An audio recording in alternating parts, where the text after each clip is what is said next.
Joe Pesci makes a candid confession about his rise to stardom. But before we start, please take a moment to give this video a like, subscribe, and hit the bell so you'll never miss these great stories. Joe Pesci's image is synonymous with hot-tempered, darkly comedic, often criminal characters. Even he knows that he makes the perfect bad guy, which is part of a larger problem. For Joe, diving into the brains of morally ambiguous men hasn't come without a critical price. From a young age, Joe could attract important and influential people, then quickly win them over. The way he wielded his charisma opened doors to many different life paths, and in the end, he chose to be an actor. Throughout his life, he revisited that fateful decision and wondered what else could have been. 10-year-old Joe Pesci appeared in New York City plays and secured a recurring role on the variety show Stardom Kids. He was on his way to fulfilling his father's greatest ambition of becoming a showbiz man, but he craved a simpler life. If it wasn't for the pressure on Joe's shoulders, he might have had a career that didn't involve channeling the minds of killers, villains, and schemers. He would have picked something more calming, in a different area where I did not have to use my emotions. For a while, he'd found that normal career in cutting hair. Joe, a mama's boy at heart, followed in her footsteps as a licensed barber. He enjoyed the camaraderie of the shop, the hum of the clippers, and hanging out with all his New Jersey friends. One of the neighborhood Italian boys that sat in Joe's barber chair was singer Frankie Valli. Friendship with Joe had more merits than discounted haircuts. It was Pesci who introduced Frankie to his future Four Seasons bandmate Bob Gaudio. That crucial favor didn't go unnoticed. A Joe Pesci-inspired character was included in both the Broadway musical and feature film versions of Jersey Boys, which tells the story of the rise and fall of the Four Seasons. It was during those years that they both observed and rubbed shoulders with made men in their tight-knit Italian communities. In fact, Frankie reckons that Joe would have probably been mobbed up if he didn't end up portraying gangsters on the silver screen. In spite of his humble dreams, Joe's talent was too electric to ignore. He opted for comedy, joining forces with his pal Frank Vincent as a comedy duo.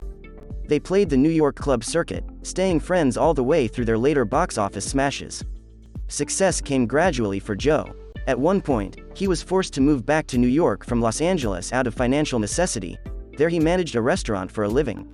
After nabbing the role in Raging Bull, he paid the bills as a full-time actor. No one can play the hot-tempered mobster quite like Joe Pesci, and that's because he brings personal experience to the table. The famous "funny how" line in Goodfellas was borrowed from a conversation Joe had as a waiter for a table of connected guys. It was his second collaboration with Scorsese and De Niro that earned Joe the coveted gold statue. He was totally unprepared when they announced he'd won the Best Supporting Actor Oscar, giving the shortest speech in history, "It's my privilege. Thank you." Winning an Oscar opened the door to a slew of devilish character-driven roles. In the Lethal Weapon franchise, Joe adopted a speech pattern heavy on the word, "okay," which he took from a memorable interaction he once had with a Disneyland employee. While filming My Cousin Vinny, Joe surprised the cast and crew with his natural singing talents. Pesci's pipes were put to the test when he released an album as the film character called Vincent LaGuardia Gambini Sings Just For You. In fact, music was always a passion project for him. At age 25, he made a solo album under the pseudonym Joe Ritchie called Little Joe Sure Can Sing, where he covered a select set of pop hits, with a heavy serving of the Bee Gees. At the same time that Joe was connecting members of the Four Seasons, he was jamming on guitar as a part of the band Joey D and the Starlighters. Until he was ousted and replaced by a small-time talent you've never heard of, Jimi Hendrix. No pain, no game, that's the Pesci way. He suffered through the onslaught of stunts and traps filming Home Alone, though the biggest physical sacrifice he made for the sake of film was with his old pal Marty. The first came when Robert De Niro delivered the heat in a punch to Pesci's ribs in a scene filming 1980's Raging Bull. Exactly 10 years later, the very same rib cracked for the second time in a rough and tumble take on the set of Casino. Immersing himself in vivid characters eventually wore Joe down.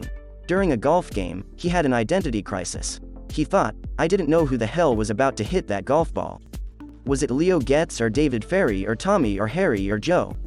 So, he decided it was time to take a metaphorical bow and settle into retirement. Joe stepped back from acting in 1999 and, in turn, he vanished from public life almost entirely.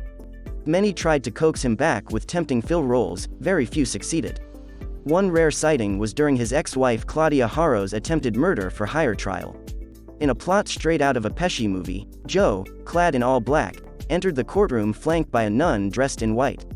Ultimately, Claudia was convicted. Pesci fans rejoiced in 2019 when he threw Martin Scorsese a bone and starred in The Irishman. This time around, Joe played an uncharacteristically soft-spoken mobster, which made what might be his final project with Robert De Niro distinctly special. The success of the movie with his dearest friends and collaborators came on the heels of one of the most drastically emotional years of Robert De Niro's personal life. Though this wasn't the first time career success overlapped with his complicated romantic relationships.